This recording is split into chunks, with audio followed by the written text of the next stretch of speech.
year-old can do. It's plenty. What What's up, Mr. Stu? Look at you with your Navy shirt and those thick arms. I like how you wear Thank those you. clothes that show off your guns. Excuse Thank me. you. This is a loose. This isn't a tight shirt. Oh, sorry. I thought it was a medium. No. Yeah. Okay. It's I could see the moles on your shoulders, but okay. So hey man, you've had a big week. You've done some cool stuff this week. Tell Yeah. everybody about what you were doing. It's kind of It's cool. been busy. Yeah, a lot of Naval Academy stuff. They asked me to come around and do some um workouts with 800 high school kids, and then I also have a wrestling camp and a water polo camp that I'm helping out with because they all want to do something sealish, right? And so Okay.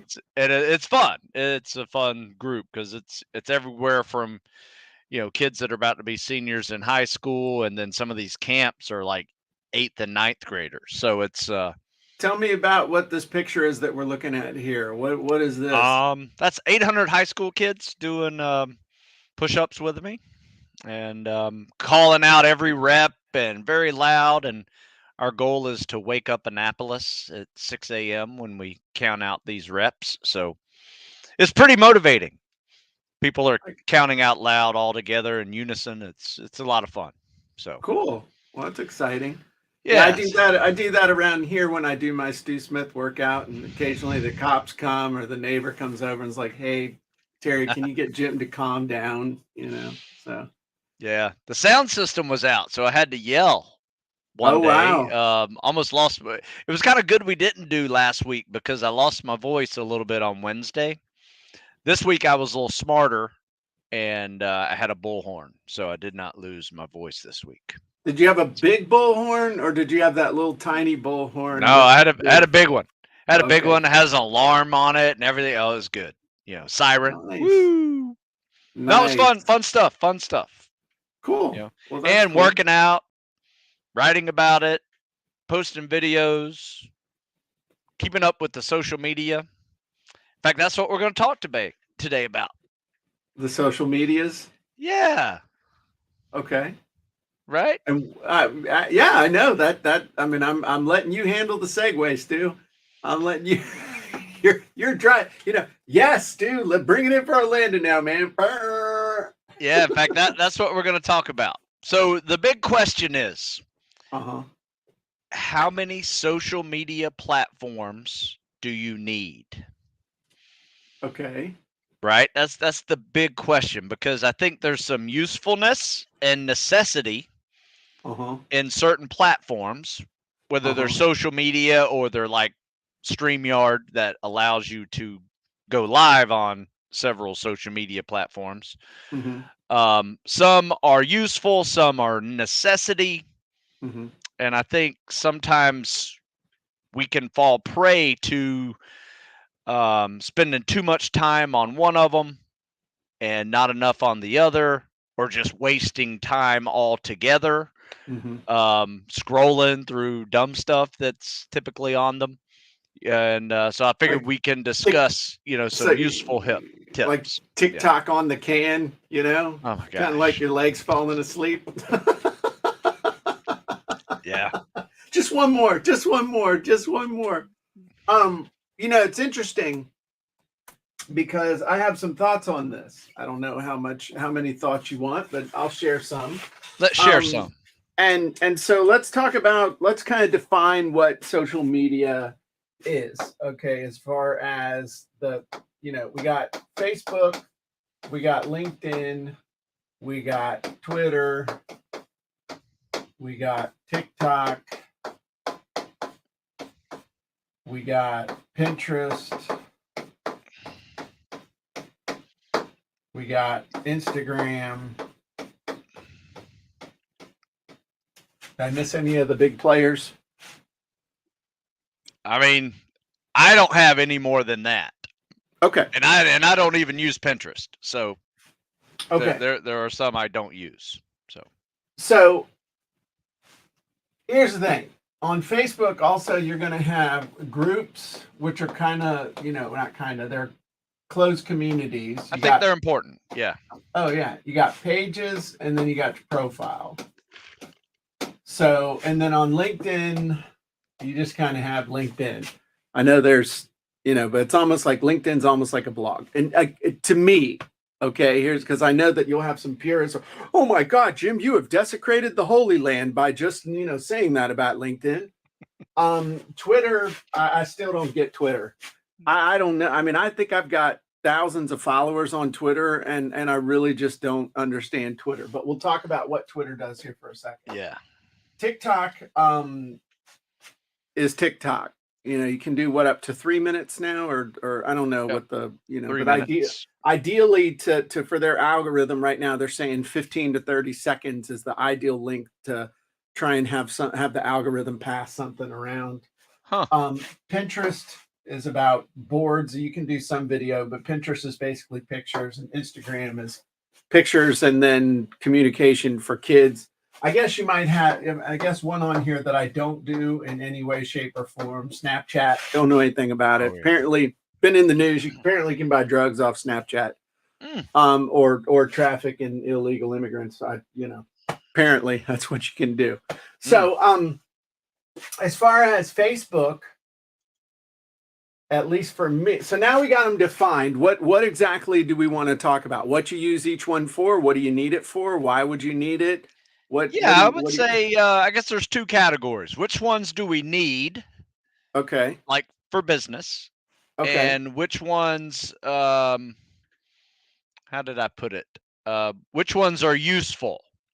Might not necessarily need them, but they're useful. Okay.